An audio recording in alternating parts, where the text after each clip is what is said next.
우리가 살아가는 동안 가장 많이 하는 것이 있다면 무엇일까요? 감사하는 걸까요? 기뻐하는 걸까요? 또 사랑하는 걸까요? 아니면 기도하는 걸까요? 아마 우리가 살아가면서 가장 많이 하는 것을 꼽으라면 분명히 첫째는 염려하는 것일 거고요.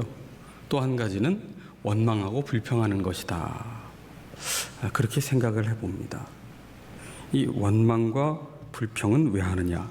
내가 기대하고 노력한 바대로 되지 않을 때 우리는 원망하고 불평합니다. 한마디로 마음에 안 들기 때문에 원망하고 불평하는 거지요. 이 불평하는 사람의 특징이 있습니다. 무엇을 보든 마음에 안 드는 것만 관심을 갖고 봅니다. 그리고 불평하는 사람은 자신이 불평하고 있다는 사실을 잘 인지하지를 못해요. 내가 이렇게 원망하고 불평하는 것은 내 입장에서는 정당한 것이기 때문에 하는 것이다, 이렇게 여깁니다. 그런데 조금 더 주의 깊게 들여다본다면 이렇게 원망하고 불평하는 마음 깊숙한 곳에는 무엇이 있느냐? 그 속에는 두려움이 자리하고 있습니다. 오늘 본문에 이 약속의 땅을 앞둔 백성들의 마음에 뭐가 있느냐? 불평이 있어요. 근데 불평은 어디서부터 나온 걸까요? 그 원망하고 불평하는 마음은 두려움에서부터 나온 겁니다. 지금 12정탐꾼을 각각 한 지파에 한 명씩 세워서 약속의 땅을 정탐하게 했거든요. 그리고 보고를 합니다. 그런데 10명의 정탐꾼이 다 똑같이 얘기하기를 저 땅의 백성들은 거인들입니다. 우리가 마주해서 싸울 상대가 되지 않습니다. 그들에 비하면 우리는 메뚜기입니다. 보고를 했어요. 그 얘기는 뭐냐면 싸워보나마나 우리는 죽습니다. 그 땅을 가면 거기는 약속의 땅이 아니라 매장지가 될 뿐입니다. 이 극심한 두려움에서부터 무엇이 나오게 됐어요? 원망과 불평이 터져 나오게 된 겁니다. 그래서 14장 3절 말씀, 지난주 우리가 살핀 말씀 그 마지막 부분에 보면 애굽으로 돌아가는 것이 더 낫다. 차라리 애굽으로 가는 게 약속의 땅 가서 죽는 것보다 낫다고 말하는 거고요. 또 4절에 원망하면서 뭐라고 말합니까? 우리가 한 지휘관을 세우고 애굽으로 돌아가자. 모세와 아론 마음에 안 들고 그 뒤에 계신 하나님도 우리가 믿을 수 없다. 애굽으로 가자는 거예요. 그리고 10절에 보세요. 여호수아와 갈렙의 말에 대하여 온 회중이 그들을 돌로 치려 했다.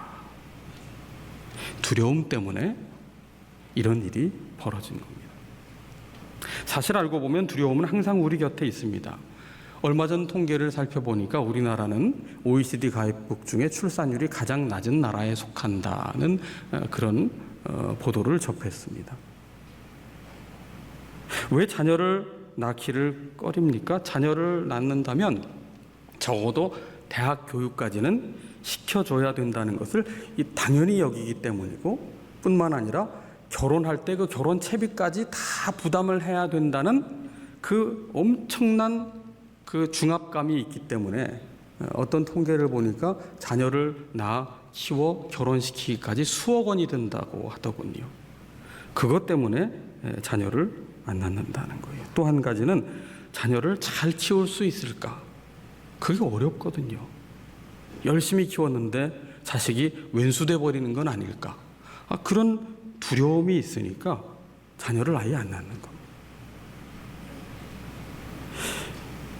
그 무엇이 되었든 간에 두려움은 우리의 삶을 지배하고 있는데, 여러분 하루가 시작될 때 어떤 마음으로 하루를 맞이하십니까? 하나님이 내게 부여하신 이 새날, 이 오늘을 맞이할 때 정말 상쾌하게 맞이하십니까? 기쁘게 맞이하십니까? 주님 안에 오늘도 자유하는 날로 맞이하십니까? 정말 희망 가득 하루를 시작하며 집을 나서십니까? 대부분은요, 그렇지 않아 보입니다. 다 불안하고 피곤하고 무기력하고 뭔가 기분은 좀 울적하고 공허한 마음이 있고 그래요. 근데 사실 알고 보면 이 두려움이 우리에게 주는 영향이거든요. 두려움은 우리를 불안하게 하고요, 무기력하게 하고요, 공허감을 느끼게 하고요, 울적하게 만들고 우리의 삶을 위축되게 만듭니다. 두려움은 결코 우리를 자유케 하지 못해요. 두려움은 우리를 속박할 뿐입니다. 예수님 뭐라고 말씀하셨어요? 진리를 알지니 진리가 너희를 자유케 하리라. 예수 그리스도 생명의 구주 안에 거할 때 우리는 진정한 자유를 누리게 됩니다. 이 자유를 누리지 못한다는 것은 결국 우리가 두려움의 속박 아래 머물고 있기 때문이라는 거지요. 요한일서 4장에 보면 사랑 안에 두려움이 없나니 온전한 사랑이 두려움을 내어 쫓는다 말씀하고 있어요. 두려움은 그러니까 하나님께서 우리에게 주신 마음이 아니에요. 두려움은 내 속에서 나온 것입니다. 게다가 이 두려움은 내 힘으로 쫓아낼 수도 없어요. 이게 두려움의 위력입니다. 온전하신 하나님의 사랑만이 내 안에 주인 노릇하고 나를 속박하는 두려움을 쫓아낼 수 있는데, 우리가 여전히 두려움 속에 머물고 있다면 우리는 아직 하나님의 사랑 안에 거하지 못하고 있다는 증거가 되겠지요. 다윗은 수없이 자신을 두렵게 하는 많은 사건을 경험하지 않았습니까? 그러나 다윗의 고백을 보십시오. 다윗은 하나님을 뭐라고 고백합니까? 나의 반석이십니다. 나의 피난처십니다. 나의 요새십니다. 그래서 시편 23편 그 마지막 절에 뭐라고 다윗이 고백하고 있습니까? 내가 여호와의 집에 영원히 무엇한다고요? 거하리로다.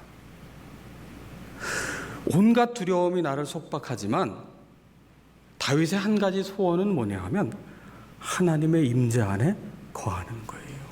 하나님 안에 머무는 삶을 소망하고 있습니다. 요한복음 15장의 포도나무 비유를 보면 내 안에 거하라 나도 너희 안에 거하리라 그렇게 말씀하고 있습니다. 하나님 사랑 안에 거한다는 것은 하나님과의 친밀한 사귐이 단절되지 않도록 끊임없이 하나님과의 사귐을 지속한다는 뜻이에요. 우리가 그렇게 하나님의 사랑 안에 끊임없이 머무를 때 두려움은 쫓겨나게 됩니다. 그렇기 때문에 우리는 두려움을 묵상하면 안 돼요. 두려움을 생각하면 안 돼요. 생각을 생각하면 안 돼요. 하나님을 생각해야 됩니다. 그게 하나님의 사랑 안에 거하는 거예요. 그렇게 하나님의 사랑 안에 머물 때 두려움은 스스로 도망치게 되어 있어요. 그래서 신구약 도처에 하나님께서 말씀하십니다. 곳곳마다 성경에서 말씀하세요. 두려워하지 말아라. 두려워하지 말아라. 어떤 분이요, 이 성경에 두려워하지 말라는 표현이 많이 나오니까 한번 세어봤대요. 그랬더니 365번이나 나왔다고 합니다. 1년 365일 두려워할 수밖에 없는 우리를 하나님이 아시고 365일 날마다 두려워하지 말라는 말씀을 주셨다는 거예요. 성경 자세히 보세요. 두려워할 일 없을 것이다 그렇게 말한 적 한 번도 없습니다. 두려워하지 말라는 거예요. 두려워할 일이 없을 것이다. 그건 미신입니다. 성경 어디에 염려할 일 없을 것이다 그랬어요? 주님께서 염려하지 말라. 먼저 그의 나라와 그의 의를 구하라 하셨잖아요. 이 하나님 없이 살아가는 삶, 그것은 다른 말로 하면 날마다 새로운 두려움에 직면하는 것을 뜻합니다. 하나님은 이렇게 두려움에 갇혀서 살 수밖에 없는 우리 곁에 찾아오세요. 그리고 말씀하십니다. 두려워하지 말아라. 내가 너와 함께한다. 우리가 잘 암송하는 성경 구절 중에 이사야 41장 10절 말씀이 있잖아요. 제가 수술하는 환자분들 새벽에 신방 가셔서 보통 시편 23편 아니면 시편 121편 아니면 이사야 41장 10절 이 말씀 읽어드리고 기도해드립니다. 두려워하지 말라. 내가 너와 함께함이니라. 이 함께한다는 게 얼마나 큰 힘이에요. 수술실에 부모님이 수술을 받으러 들어가시든 배우자가 들어가든 자녀가 들어가든 수술실에는 거기 뭐라고 써 있어요? 관계자 외 출입 금지. 예. 아니 자녀에게 부모가 관계자고 부부에게 배우자가 관계자고 예? 부모에게는 자녀가 관계자인데 그 관계자가 못 들어간다니까요. 아무도 못 들어가요. 수술실 병상에 누워서 그 마취 주사 맞을 때 그 기분 느껴보셨어요? 수술실이 얼마나 추워요. 눈부신 그 빛이 쫙 내리쬐는데 전부 복면한 강도 같은 분들이 칼 들고 서가지고 마취합니다 그러시잖아요. 생면부지 사람들이. 아무도 함께 못한다니까요. 기껏 할 수 있는 게 가족들이 뭐예요? 밖에서 떨면서 그 모니터에 뜨는 이름 하나 보고 있는 거예요. 누구 지금 수술 시작합니다. 하나님은 함께 하시는 거예요. 두려워하지 말아야 될 이유, 하나님이 함께 하시기 때문이에요.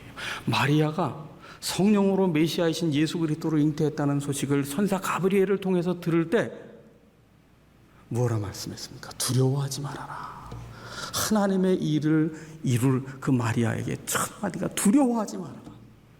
예수님께서 말씀대로 십자가를 지신 후에 부활하셨을 때, 무덤에서 부활하셨을 때 제자들은 문을 안에서 걸어 잠그고 떨고 있었어요. 그때 예수님께서 찾아가십니다. 부활을 기대하지도 못하고 믿지도 않던 그 제자들에게 나타나셔서 하신 말씀이 뭐예요? 두려워하지 말아라. 평강이 너희에게 있을지어다. 주님께서는 그렇게 두려워하지 말라 말씀하고 있어요. 우리가 귀 기울여 들어야 할 말씀입니다. 이 두려운 세상 속에서 우리가 마음에 담아야 할, 새겨야 할 말씀, 두려워하지 말아라. 내가 너와 함께한다. 그러니 내 안에 머물러 있어라. 나와 함께 살자. 그러나 이 말씀을 아무리 되새겨 말해야 해도 우리의 현실은 어때요? 두려워해야 될 이유가 셀 수 없이 많아 보이는 것이 이 세상입니다. 그래서 눈만 뜨면 어때요? 두려워할 일들이 투성이에요. 마치 거센 파도와 바람이 어제 태풍이 지나간 것처럼 그렇게 우리를 삼킬 듯 두려움이 우리에게 다가온다고요. 지금 입시철입니다. 얼마나 열심히 준비를 합니까? 다 원하는 바가 있어요. 그토록 원하던 학교에 합격하는 순간, 합격 통지서를 받아보는 순간 온 가족이 다 기뻐하잖아요. 그런데 그 기쁨이 영원합니까? 그 기쁨도 잠시 후에 뭐가 와요? 합격 통지서 이후에 그 무서운 등록금 고지서가 와요. 종이 한 장이 얼마인데 이 종이 한 장에 600만 원, 700만 원 이렇게 해서 날아온다고요. 그리고 그렇게 원하던 학교를 다니는데 학점을 잘 받아야 된다는 두려움이 있고요. 영어 성적을 내야 된다는 두려움, 스펙을 쌓을 뿐 아니라 스토리를 만들어야 된다는 두려움이 있고요. 어느덧 취업에 대한 두려움이 있고요. 그 바늘구멍을 뚫고 취업했는데 또 무슨 두려움이 있어요? 연봉을 제대로 받을까? 승진을 할 수 있을까? 내가 이 업무를 잘 감당해서 인정을 받을 수 있을까? 대인관계도 두렵고, 뒤떨어지면 안 되는데, 실패하면 안 되는데, 이 사업 부도나면 안 되는데, 그 두려움이 항시 우리를 삼킬 듯 우리의 인생의 모든 순간마다 우리를 기다리고 있다고. 그리고 결혼해서 그렇게 기다리던 자녀가 태어나는 순간 그 아이의 탯줄을 끊고 그 우는 아이를 끌어안을 때 감격의 눈물을 흘리는 것도 잠시뿐. 이거 어떻게 양육해야 되나 두렵고요. 정말 제대로 교육할 수 있을까? 제대로 인간고시하며 살까? 이거 어떻게 결혼시켜야 되나 두렵고요. 그리고 집안 기둥뿌리 다 뽑아서 자녀들에게 주고 나면 내 노후는 어떻게 해야 되나? 내 건강은 누가 책임져 주나? 미래가 두려운 거예요. 일평생이 사실 꼬리에 꼬리를 무는 두려움으로 가득한 것이 우리의 인생입니다. 어쩌면 우리는 날마다 두려워할 마음의 준비 자세를 가지고 하루하루를 맞이하며 사는지도 모릅니다. 이렇게 두려움에 갇혀서 살게 되면 우리 마음속에 주님 안에 머물고자 하는 마음이 자리할 틈이 없게 돼요. 두려움이 우리를 속박하니까 하나님을 바랄 만한 그런 마음을 전혀 갖지 못하게 되는 겁니다. 이 두려움의 노예가 되면은 영적인 열망을 다 잃어버리게 돼요. 대신에 욕망만 따라서 살게 돼요. 이 두려움을 해소할 자극적인 욕망을 자꾸만 추구하고 거기에 우리의 시간과 열정과 재정을 탕진하며 후회하는 거지. 여러분, 주님 안에 머물지 못하면은요, 절대로 우리는 기쁨을 누릴 수가 없어요. 두려움이 가득한 사람의 마음에 기쁨이 임하는 거 보셨어요? 뭔가 벌벌 떨고 무서워하는데 나 너무 무서워서 즐거워하고 웃는 사람 보셨어요? 그 실성한 사람입니다. 기쁨은요, 주님 안에 머물 때만 누릴 수 있는 선물이에요. 그래서 요한복음 15장 그 포도나무 비유 그 뒷부분에 보면 내가 이것을 너희에게 이름은 내 기쁨이 너희 안에 있어 너희 기쁨을 충만하게 하려 함이다 말씀하고 있습니다. 주님 안에 머무는 자에게 주님께서 기쁨을 주시는데 단순한 기쁨이 아니고 충만한 기쁨, 이 다 담을 수 없을 만큼 계속해서 넘치는 기쁨을 주님 안에 머무는 자에게 부어주시마 약속해 주고 계십니다. 그런데 이 기쁨을 빼앗아가는 실체가 무엇이냐? 그게 두려움이거든요. 그래서 두려움에서 해방되려면 우리의 신분을 명확하게 알고 있어야 합니다. 하나님은 우리의 신분을 뭐라고 말씀하실까? 여러분, 신약성경 로마서 8장 15절을 함께 펼쳐보십시다. 로마서 8장 말씀 8장 15절의 말씀, 15절에서부터 16절까지입니다. 15절, 16절 말씀 신약성경 250면에 있습니다. 같이 15절, 16절 읽어봅니다. 너희는 다시 무서워하는 종의 영을 받지 아니하고 양자의 영을 받았으므로 우리가 아빠, 아버지라고 부르짖느니라. 성령이 친히 우리의 영과 더불어 우리가 하나님의 자녀인 것을 증언하시나니. 아멘. 하나님께서 우리의 신분을 명확히 말씀해 주시는데 15절에 보세요. 너희는 다시 무서워하는 종의 영을 받지 않았다. 우리는 두려움의 노예가 아니라는 거예요. 하나님의 자녀는 더 이상 두려움의 종으로 살지 않는다는 겁니다. 성령께서 우리를 하나님의 자녀라고 증언하고 계시는데 하나님의 자녀의 특권이 뭐냐? 하나님을 아빠, 아버지라고 부를 수 있는, 더 이상 두려움의 종이 되지 않는 하나님의 자녀의 특권을 누리게 하신다고 보증하고 계시는 거예요. 여기서 하나님을 아빠, 아버지라고 부르는 것은 단지 어떤 친근한 호칭, 그것을 넘어서는 의미를 담고 있습니다. 이 아빠, 아버지라는 표현은 뭐냐 하면 어떤 자녀가 이 어려움이 닥쳤어요. 어려움이 닥쳤을 때 저 앞에 아빠가 보이거든요. 그래서 비명을 지르듯 아빠 하고 외치면서 아빠한테 달려가서 와락 안기는 것과 똑같아요. 바로 그런 겁니다. 어떤 아이들이 옆에서 괴롭히고 있거든요. 그런데 앞에 엄마가 보이는 거예요. 엄마 소리치며 뛰어가서 와락 품에 안기는 것과 같아요. 하나님은 이런 분이세요. 우리를 두려움의 종으로 방치하시는 것이 아니라 하나님을 아빠, 아버지라고 부르며 그 하나님의 품속에 안겨 살도록 우리를 하나님의 자녀로 부르시는 분이시다. 여러분, 우리가 하나님의 사랑받는 자녀라는 신분을 망각하는 순간 우리는 두려움의 노예로 살게 됩니다. 살아가는 모든 순간의 기쁨을 잃어버리고 살아가는 모든 순간의 자유를 잃어버려요. 두려움에 속박당하며 사는 겁니다. 우리가 두려움의 노예가 아닌 하나님의 사랑받는 자녀로 기쁘게 살아가려면 그러면 어떻게 해야 되느냐? 날마다 영적인 연습을 해야 돼요. 하나님 안에 거하는 연습, 하나님과 함께 살아가는 연습, 하나님을 나의 기대를 이루기 위한 부속물로 이용하는 것이 아니라 정말 하나님을 나의 하나님으로, 나의 아버지로 모시고 날마다 함께 동행하고자 하는 연습이 필요합니다. 그 연습에 필요한 것이 말씀 묵상과 기도예요. 자, 여호수아와 갈렙은 우리가 지금 매일 성경으로 여호수아서를 묵상하고 계신데 이 여호수아서를 이해하기 위해서는 민수기 14장이 굉장히 중요한 장면이에요. 민수기 14장은 약속의 땅을 향해 가는 도중에 정탐꾼의 보고가 있는 장면인데 10명의 정탐꾼은 다 부정적인 보고를 했어요. 그 상황이 두려웠기 때문에 원망을 하고 불평을 하고 애굽으로 돌아가자고 합니다.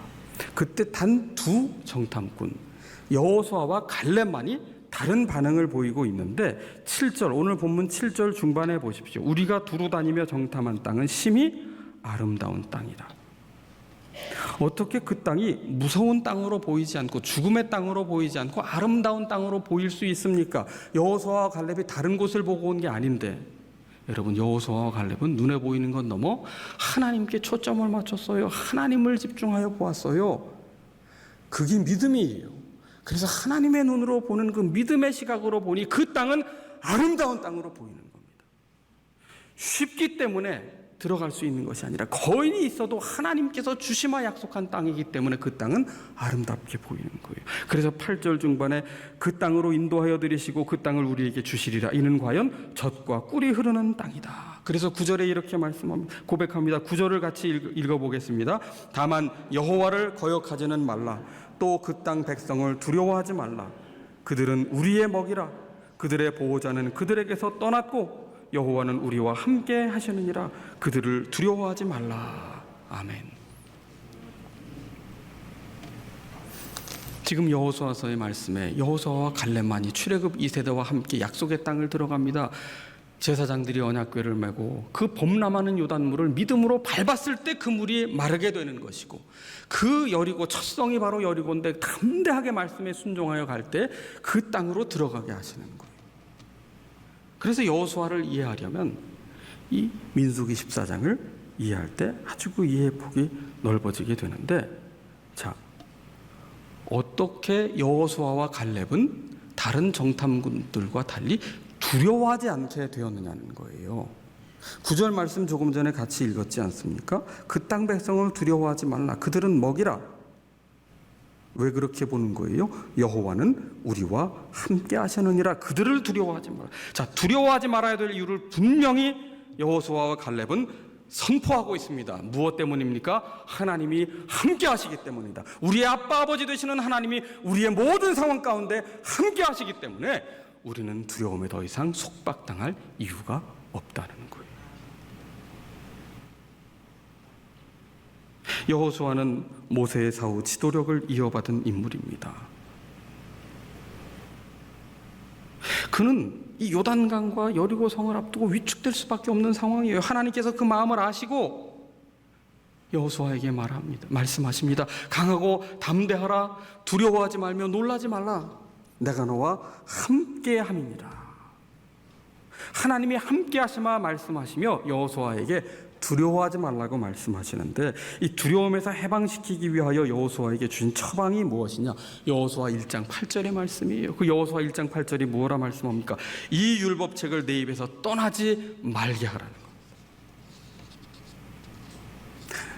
것. 우리의 입에서 하나님의 말씀을 떠나지 않게 하는 것이, 그것이 두려움에서 해방되는 길이다. 그리고 주야로 그것을 묵상하라. 밤낮 하나님의 말씀을 되새김하라. 그 안에 기록된 대로 다 지켜 행하라. 그리하면 네 길이 평탄하게 될 것이며 내가 형통하리라. 누구나 인생이 형통하기를 바랍니다. 그런데 하나님께서 우리의 인생을 형통하게 하는 비결이 있어요. 그것이 뭐냐? 하나님의 말씀이 내 입에서 떠나지 않게 하는 것이고 그 말씀을 따라 순종하는 것입니다. 그것이 형통의 비결이에요. 여호수아 1장 7절에 말씀합니다. 말씀을 다 지켜 행하라. 우로나 좌로나 치우치지 말라. 말씀 아닌 다른 것에 기웃거리지 말라는 거예요. 그리하면 어디로 가든지 형통하게 될 것이라. 두려워할 일이 있더라도 하나님 말씀을 따라가는 삶에 하나님께서 궁극적으로 형통케 하신다. 하나님께서 여호수아에게 요구하신 것 딱 한 가지예요. 말씀을 떠나지 말고 말씀을 따라 살라는 겁니다. 그렇기 때문에 우리 또한 부지런히 말씀을 묵상해야 돼요. 묵상은 읊조리는 겁니다. 되새기는 겁니다. 내 입에서 말씀이 끊임없이 나오도록 하라는 거예요. 말씀 읽기를 통하여, 묵상을 통하여, 암송을 통하여. 우리가 한번 잠잠히 돌아보십시다. 우리의 입술에서 가장 많이 나오는 게 뭡니까? 염려가 나옵니까? 두려움이 나옵니까? 낙심이 나옵니까? 원망이 나옵니까? 하나님은 분명히 말씀하세요. 우리 입에서 하나님의 생명의 말씀이 계속해서 쏟아져 나오도록 훈련하라는 거예요. 내 입에서 말씀이 떠나지 않게 하라는 거예요. 그 말씀이 떠나기 때문에 염려가 우리의 입에서 끊임없고, 두려움이 우리의 입에서 끊임없고, 원망이 우리의 입에서 끊임없고, 낙심이 우리의 입에서 끊임없이 나올 수밖에 없는 겁니다. 여러분, 내 입에서 말씀이 떠나지 않게 하려면 어떻게 해야 됩니까? 날마다 말씀 먹는 훈련을 해야 합니다. 영적인 존재는 말씀을 먹어야 힘을 얻거든요.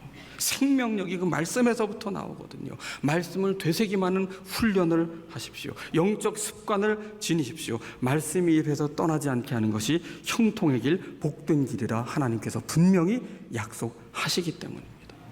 인생을 형통하게 사는 비결이 뭐냐? 내 장단에 맞추면 안 돼요. 내 기분에 맞추면 안 됩니다.